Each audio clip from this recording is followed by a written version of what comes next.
Good evening बच्चों, कैसे हैं आप लोग। आज फिर से हम लोग जो है आ गए हैं एक नए सेशन को लेकर ग्रामर प्रैक्टिस के लिए। ठीक है, तो शुरू करते हैं पहले क्वेश्चन से। एक एक क्वेश्चन को हम लोग समझते हुए चलते चलेंगे। ठीक है, और अंत में देखेंगे कि हम कितना स्कोर कर पा रहे हैं। ठीक है, तो शुरू करते हैं। पहला क्वेश्चन जो है वो आर्टिकल के ऊपर बेस्ड है। ठीक है, इसमें आपको बताना है कि कौन सा अप्रोप्रिएट आर्टिकल होगा। क्वेश्चन है, she adopted dash unique approach to teaching.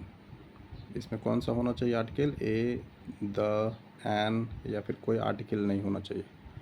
क्या लगता है आपको? ज़रा सोचिए इसमें। बिल्कुल सही। इसमें जो है, इसमें कौन सा आर्टिकल होगा? इसमें होगा शी अडॉप्टेड अ। ठीक है, इसमें she adopted a unique approach to teaching होगा। ठीक है, क्यों होगा? क्योंकि यहाँ पर यूनिक जो है वो वोवेल से शुरू होता है, लेकिन इसका साउंड कैसा है? इसका साउंड जो है यू से जो भी यू साउंड से जो भी वर्ड होगा उसके पहले क्या लगेगा? उसके पहले एन नहीं लगकर ए लगेगा। ठीक है, ये आप लोगों को याद रख लेनी है। अगला क्वेश्चन है, डायरेक्ट इनडायरेक्ट स्पीच के ऊपर है ये। ठीक है, और इसमें जो डायरेक्ट स्पीच दिया हुआ है, she said I will call you tomorrow, इसका सही इनडायरेक्ट फॉर्म कौन सा होगा? देखिए ज़रा। She said she would call me tomorrow, she said she will call me the next day, she said she would call me the next day, she said she called me tomorrow. कौन सा होना चाहिए? तो बिल्कुल सही, इसमें होना चाहिए ऑप्शन सी। ऑप्शन सी इसका होगा सही जवाब।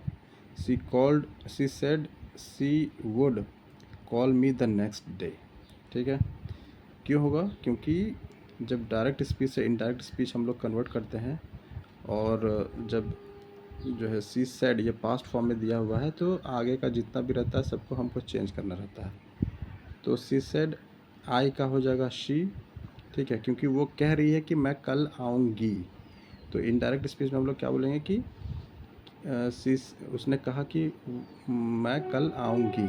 तो शी सेड शी विल का हो जाएगा वुड, कॉल यू का कॉल मी हो जाएगा। ठीक है, और टुमारो का क्या हो जाता है? टुमारो का हो जाता है द नेक्स्ट डे। ठीक है, तो इस तरह से ऑप्शन सी सही जवाब हो जाएगा। ठीक है, ऑप्शन ए में टुमारो का टुमारो दिया हुआ है, और she said she will call me the next day दिया हुआ है। ठीक है, तो विल का विल ही रखा है। ठीक है, किस सेंटेंस में क्या गलतियां हैं वो मैं आपको बता रहा हूँ। ऑप्शन ए में टुमारो रखा हुआ है, इसकी वजह से गलत है। बी में विल का विल रखा हुआ है। डी में क्या है? डी में जो है शी कॉल्ड मी टुमारो, ये तो स्ट्रक्चर ही गलत है। ठीक है, ये सेंस ही गलत है, इस वजह से ये नहीं होगा। सही क्या होगा? Option C. बढ़ते हैं अगले क्वेश्चन की तरफ। अगला क्वेश्चन जो है वो जम्बल्ड पैरा जम्बल क्वेश्चन है। ठीक है, इसमें आपको अरेंज करना है सही तरीके से। Rearrange the following sentence to make a meaningful story. इसको थोड़ा ध्यान से देखिए, बहुत ही सिंपल ही है। थोड़ा सा पढ़ने में भले टाइम लगेगा, लेकिन सिंपल है।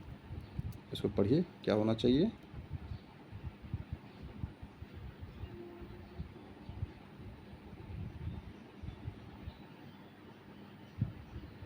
तो सबसे पहले क्या होगा? सबसे पहले होगा वंस, सी होगा। Once a rabbit and tortoise had a race. तो सबसे पहले हो जाएगा सी।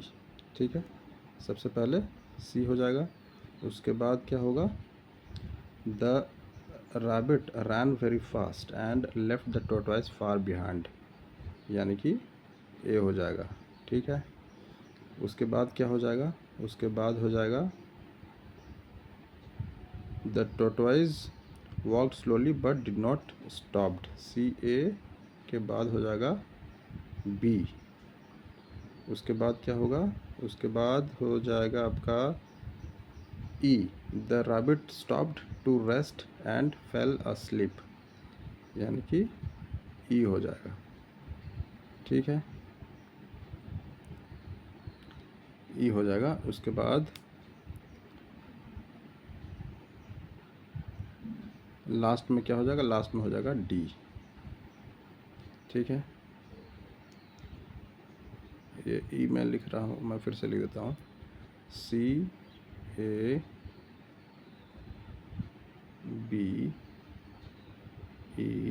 CABED, ये होना चाहिए, ठीक है। तो हम लोग देखते हैं कि नीचे ऑप्शन में क्या दिया हुआ है। CABED किसी में है तो जी हाँ, CABED ऑप्शन 4 में दिया हुआ है, ठीक है। CABED ये देखिए ऑप्शन 4 में दिया हुआ है, तो यही होगा, ठीक है। बढ़ते हैं अगले क्वेश्चन की तरफ। क्वेश्चन नंबर 4, क्वेश्चन नंबर 4 जो है वो प्रीपोजिशन के ऊपर है। She is afraid dash spiders. इसमें क्या होगा, ऑफ होना चाहिए, फ्रॉम होना चाहिए, एट होना चाहिए या फिर बाय होना चाहिए। तो बिल्कुल सही, इसका करेक्ट आंसर होगा शी इज़ अफ्रेड ऑफ, ठीक है। She is afraid of spiders. Afraid के बाद कौन सा प्रीपोजिशन आता है, अफ्रेड के बाद afraid is followed by of, ठीक है। अगला क्वेश्चन क्या बोलता है, which sentence is grammatically correct. इसमें ग्रामेटिकली कौन सा सही है वो देखना है। The dog wagged its tail, the dog wagged its tail, the verb. अच्छा, इसमें क्या है कि आपको इट्स और इट्स यानी कि बहुत बच्चे कंफ्यूज करते हैं। ये होता है, एक होता है इट्स ये वाला, ठीक है, एक होता है ये वाला एपस्ट्रॉफी एस वाला। तो इसमें इन दोनों में अगर कोई कंफ्यूज्ड है तब तो ये नहीं बना पाएगा, ठीक है। लेकिन जिसको क्लैरिटी है वो बहुत, उसके लिए बहुत आसान है, ठीक है। तो मैं बता देता हूँ कि इसमें क्या है, ठीक है। तो ये जो इट्स है ये वाला, ये पॉजेसिव फॉर्म है, ठीक है। पॉजेसिव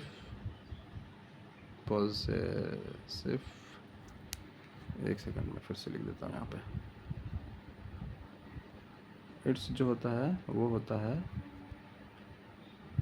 पॉजेसिव फॉर्म होता है, ठीक है। मतलब कि निजता का भाव इसमें बताता है, ठीक है, कि ये मेरा निजी, मतलब निजता मतलब अपना, अपना का भाव उसमें बताता है, ठीक है।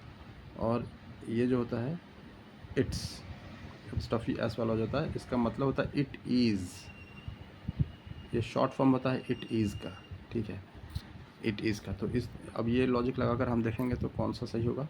The dog wagged its tell, तो पहला ए जो है वो इसका मतलब क्या होगा, इट इज़ टेल, ये तो गलत हो गया। बी जो है कुत्ते ने अपना पूंछ हिलाया, तो the dog wagged its tell, तो ऑप्शन बी जो है वो सही होगा। और ऑप्शन सी भी देखिए, इसमें इट्स जो है वो गलत तरीके से लिखा हुआ है, और डी में है इट टेल, वो गलत है, ठीक है। तो option B is the right answer. Simple चीज़ था, लेकिन अगर कन्फ्यूज़न है, किसी को क्लैरिटी नहीं है, तो उसमें भी गलत करके आ जाएगा बच्चा, ठीक है। चलिए अगला क्वेश्चन देखते हैं। अगला क्वेश्चन है, choose the correct past perfect sentence. अगर पास्ट परफेक्ट सेंटेंस का स्ट्रक्चर पता है तब तो ये बहुत सिंपल है उसके लिए, और जिसको नहीं पता है वो तो पक्का गलती करेगा इसमें, ठीक है। पहला है, she had eaten before he arrived, she ate before he had arrived, ठीक है। She has eaten before he arrived, she was eating before. तो पास्ट परफेक्ट सेंटेंस बोल रहा है ना, पास्ट परफेक्ट, पास्ट परफेक्ट का स्ट्रक्चर पता होना बहुत ज़रूरी है। स्ट्रक्चर क्या होता है, सब्जेक्ट प्लस हैड, पास्ट है ना ये, तो इसमें हैड प्लस वर्ब का कौन सा फॉर्म लगता है, V3 लगता है, ठीक है। उसके बाद ऑब्जेक्ट आता है, ठीक है। ये स्ट्रक्चर जो सेंटेंस फॉलो करेगा वही सही है। Subject plus had, subject plus had देखते हैं किस में है। तो सब्जेक्ट प्लस हैड जो है हमारा इसमें दिख रहा है हैड, ठीक है, एक इसमें दिख रहा है हैड, ठीक है, और हमको किसी में हैड नज़र नहीं आ रहा है। तो सिर्फ ए और बी में हम देखेंगे कि कौन सा सही होना चाहिए, ठीक है। तो इसमें लिखा हुआ है she had eaten before he arrived, उसको लिखा है she ate before he had arrived, ठीक है। तो इसमें जो है ऑप्शन ए सही होगा, she had eaten before he arrived, ठीक है। तो समय काम जो हो चुका था, ठीक है, काम जो हो चुका था उसको पहले बताया गया कि उसने खा लिया था, उसने खा लिया था उसके आने के पहले, ठीक है। तो ऑप्शन ए बिल्कुल सही हो जाएगा, ठीक है। इसमें ऑप्शन बी में क्या बता रहा है कि इसमें पहले बता रहा है कि वो बिफोर ही हैड अराइव्ड, उसके आने के पहले उसने खा लिया, ठीक है। दोनों में अंतर है, ठीक है। काम होने का जिसमें सेंस हो रहा है कि पहले हो चुका था, वो ए में क्लियर है कि she had eaten before he arrived, उसने उसके आने के पहले वो खा चुकी थी, ठीक है। तो इसीलिए ऑप्शन ए हमारा सही हो जाएगा, क्योंकि हमको स्ट्रक्चर के साथ साथ ये भी देखना है कि किस में काम हो चुका था, ठीक है। काम कंप्लीट हो चुका था, पास्ट में काम कंप्लीट हो चुका था, उसका सेंस आना चाहिए, ठीक है। तो यहाँ पर काम, कौन सा काम हो रहा है, इसमें खाने का काम मेन है, उसके आने का जो है वो मेन नहीं है। मेन हमारा ये चीज़ है कि वो उसने खाना कब खाया था, उसने खाना खाया था उसके आने के पहले, तो ये काम हमारा पास्ट में पहले हो जाना चाहिए था कंप्लीट, ठीक है। तो इसलिए 6 का ए हमारा सही ऑप्शन हो जाएगा। अगला देखते हैं, identify the correct passive form. Active passive के ऊपर है ये, पहला ऑप्शन है the book was written by her, the book wrote by her, the book is wrote by her, the book written by her. तो इसमें क्या है कि एक्टिव पैसिव में भी अगर आपको स्ट्रक्चर पता है तो यही होता है कि V3 का यूज़ होता है, ठीक है। वर्ब के थर्ड फॉर्म का ही इस्तेमाल होता है पैसिव फॉर्म में, V3, ठीक है। तो V3 इसमें राइट यहाँ पे वर्ब है, उसका V3 क्या होता है, राइट रोट रिटन, रिटन उसका V3 फॉर्म होता है, ठीक है। तो सबसे पहले तो हम देखें कि रिटन किस में लिखा हुआ है। तो रिटन लिखा हुआ है इसमें ए में और डी में लिखा हुआ है, ठीक है। बाकी बी और सी तो ख़त्म हो गए ऑप्शन। तो अब हम यहाँ पे देखेंगे कि कौन सा सही है इन दोनों में। The book was written by her, ठीक है, उसके द्वारा किताब लिखी गई, ठीक है। और डी बोलता है the book written by her, तो the book written by her नहीं होगा, the book had been written by her अगर होता तो भी सही होता, ठीक है। इसमें मतलब कि helping verb auxiliary verb is missing in this sentence, इसलिए करेक्ट फॉर्म क्या हो जाएगा, करेक्ट जो है वह the book was written by her, ठीक है। उम्मीद आपको समझ में आया होगा। अगर नहीं समझ में आया होगा, कुछ क्लैरिटी चाहिए होगी तो आप कमेंट्स में ज़रूर लिखें कि इस क्वेश्चन में हमको ये समझ में नहीं आया, मैं फिर से उसको आपको समझाने की कोशिश करूँगा, ठीक है। ये सारे क्वेश्चंस ऐसे क्वेश्चन हैं कि अगर आपको अगर आपको ग्रामर के रूल्स पता नहीं है तो आप निश्चित तौर पर इस पर गलती करेंगे ही करेंगे। अगला क्वेश्चन है क्वेश्चन टैग क्वेश्चन के ऊपर है, शी कैन स्विम। अब कौन सा क्वेश्चन टैग क्वेश्चन इसमें सही आएगा ये आपको बताना है। तो जब भी टैग टाइप का क्वेश्चन आता है तो हम लोग जो है क्या करते हैं उसमें ये करते हैं कि जो हमको दिया हुआ हाफ क्लॉज जो होता है, हाफ क्लॉज पॉजिटिव होता है और हाफ क्लॉज नेगेटिव सेंस में होता है, ठीक है। जो पहला क्लॉज दिया होता है उसी का जस्ट नेगेटिव हमको यहाँ पर डालना रहता है।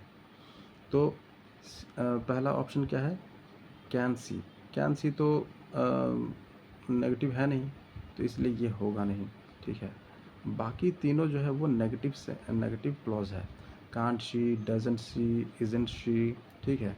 तो अब इसमें क्या सही होगा, इसमें जो इसमें यहाँ पर दिया हुआ है कि जो ऑक्सिलरी वर्ब का यूज़ यहाँ पर हुआ है, शी कैन स्विम, ठीक है, तो उसी से हम नेगेटिव क्लॉज बनाते हैं। तो यहाँ पर कैन का यूज़ हुआ है, तो इसीलिए सबसे सही क्या होगा, सबसे सही क्या, सब सही क्या होगा, can't she can swim, can't she, doesn't होगा नहीं क्योंकि यहाँ पर सी मतलब डजंट होगा नहीं क्योंकि सी स्विम्स अगर रहता तब हम लोग डजंट शी लगाते। सी इजंट शी होगा नहीं, ठीक है, क्योंकि उसका भी इस्तेमाल इसमें नहीं हुआ है, ठीक है।